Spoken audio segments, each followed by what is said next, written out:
Aí a empresa, em segundo lugar, chamava-se Centrais Elétricas de São Paulo, CESP. Aí eu fiz o trabalho sobre a CESP. Só que eu não tinha a convicção de que as ações pudessem representar essa sustentabilidade. Eu tinha esperança, tá entendendo? Então, o que eu fiz? Eu realizei o trabalho propondo ao cidadão comprar 1.000 ações por mês da CESP. A CESP, estatutariamente, ela pagava dividendo mínimo, prioritário e obrigatório, de 10% sobre 1. 10% sobre 1 é 10%. 10% sobre a metade é 20%. Então ela custava 45, 50 centavos. A Anderson Clay também custava 45 centavos. E dava mais ou menos... E dava uma bonificação de 10% todo ano em novas ações. Então eu fiz o trabalho fazendo uma tabela, né, mostrando o primeiro ano, segundo ano, até o 30º ano. O que aconteceu? E aquele trabalho mostrou uma coisa interessante. No 8º ano, você já não precisava tirar dinheiro do bolso para comprar. Os ganhos, eles eram suficientes para suportar as compras de 1.000 ações por mês. O que era um negócio que eu não sabia, fiquei sabendo porque eu fiz o trabalho.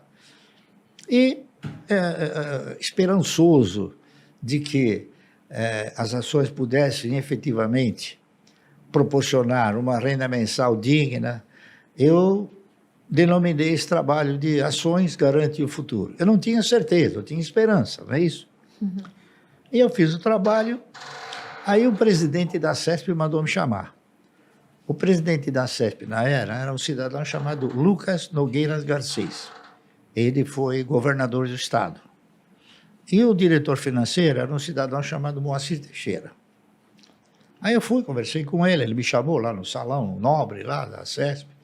Chegou para mim e falou, Sr. Barsi, eu quero comprar o seu trabalho. Falou umas 10 vezes. E eu falei 10 vezes para ele, mas eu não fiz o trabalho para vender.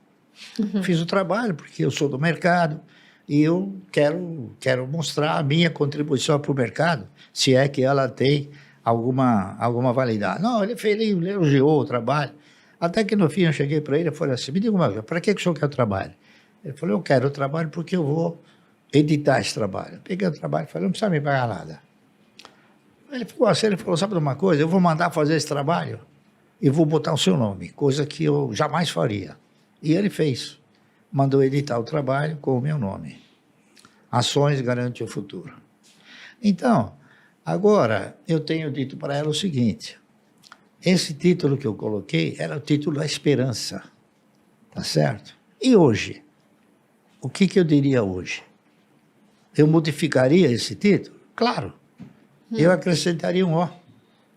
Então, Ações Garante um ótimo futuro. Com certeza, né? Deu certo no final. Deu certo. E agora está aprovado, né? Depois então, de tanto uma coisa que, seguindo os padrões de comportamento que eu segui, a disciplina que eu sempre procurei desenvolver e a paciência, não é isso?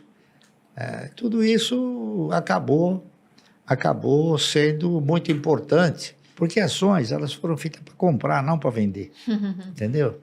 A maioria, a primeira pergunta que o cidadão faz quando ele quer entrar no mercado, ele fala, e a hora de vender? Falo, mas a ação não é para vender, é para comprar. Talvez nunca tenha hora de vender. Porque, veja bem, é um contrassenso. Você imaginar que você vai formatar uma carteira de renda mensal, comprar as ações para que essa carteira possa sustentar uma renda mensal. Se você quer uma renda mensal, por que você vai vender? Senão você elimina a possibilidade de uma renda mensal. Você está vendendo a vaca leiteira. Né? Você está querendo simplesmente viver da picanha, e não do leite. Então é isso aí. Então, isso aí não é eu não sou nenhum sábio. Ao contrário, eu sou um estudioso, isso sim. E isso fez com que as coisas evoluíssem. Então, esse programa que eu criei, por incrível que possa parecer, no 8º ano eu já estava aposentado. Não com os valores de hoje, mas, claro, já já acenava para uma que eu não precisava mais trabalhar. Para manter o estilo de vida que você tinha na época. Já estava suficiente. Que é o mesmo de hoje. Eu acho até uma curiosidade isso, porque você hoje é um investidor pessoa física da Bolsa, tem um patrimônio bilionário, ganhou, como você disse lá em 2021, 1 milhão em dividendos por dia, e isso vai sendo corrigido ao longo do tempo, vai ficar maior, até porque você pega esse dinheiro também, não é para simplesmente gastar, compra novas ações, vai montando a bola de neve, e até hoje tem um estilo de vida muito humilde. Você nunca aumentou demais o padrão de vida? Não, porque eu tenho um padrão ótimo para as minhas pretensões. Está entendendo? Discutir padrão de vida é um negócio interessante. Por exemplo, você tem aqueles que são escravos do ego, e são aqueles que controlam os egos, né? Eu controlo os egos, não sou escravo do ego. Então, aquele que é escravo do ego, ele, por exemplo, ele compra fogos de 100 mil reais, ele queima o dinheiro, eu não queimo.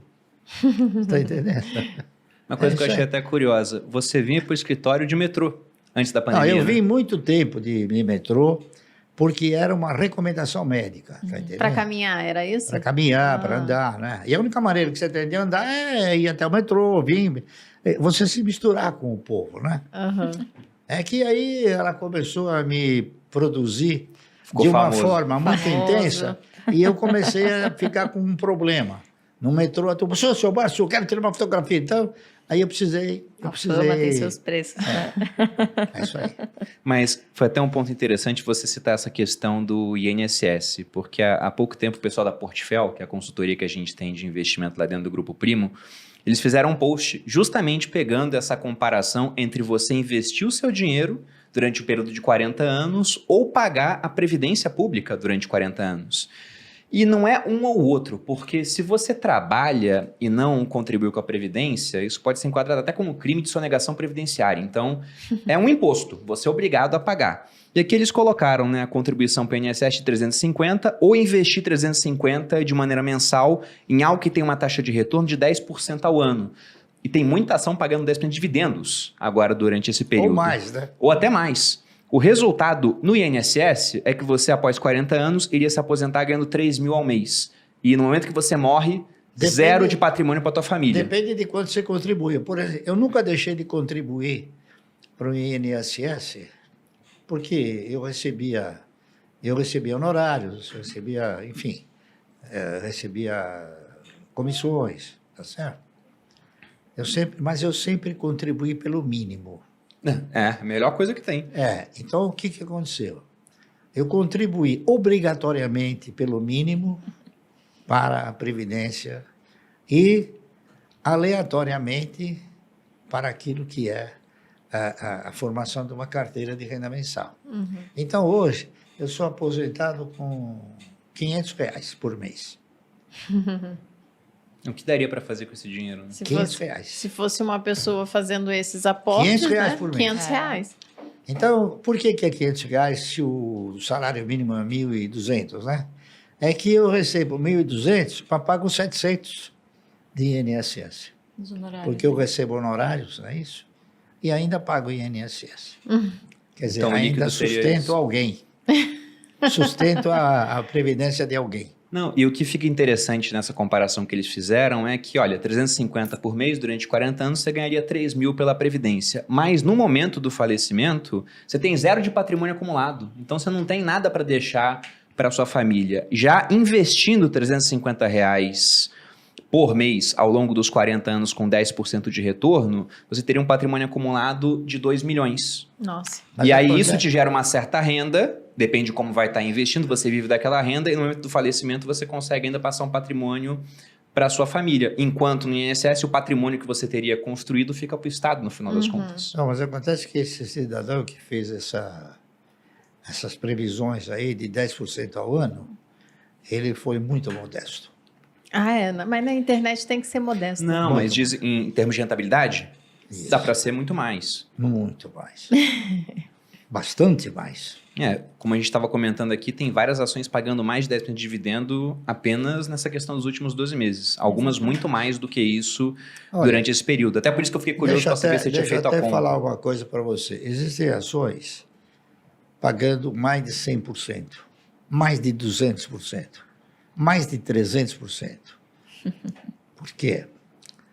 Por exemplo, você tem ações que comprou há 15 anos atrás, 10 anos atrás, por R$1, tá certo? E hoje você recebe R$10 de dividendo. O teu custo é R$1. Sim, já ficou lá para trás. Então, se você não compra mais, o teu custo, o retorno é muito superior. Não é isso? Que é o yield on cost. É que isso que você está falando é se você comprar agora, já. Mas se você olhar para um pouco do passado, por exemplo, eu tenho ações que eu paguei 25, 30 centavos e ela já me pagou R$20 de dividendo. Quanto é isso aí? É 100 vezes mais. 300, 400, 500, 1000% a mais. Então, por isso é que o ganho obtido através de ações, ele é imprevisível se você for um investidor. Depende do resultado da empresa, depende de uma série de fatores provenientes da empresa. E uma empresa que tem um histórico de ter um bom aproveitamento do seu parque fabril, tem um bom retorno, tá certo? Em termos de receita, gera riqueza, distribui essa riqueza, ela é uma empresa que vai sempre ter o quê? Uma condição sustentável para te devolver proventos. Então, é isso que tem que olhar, entendeu?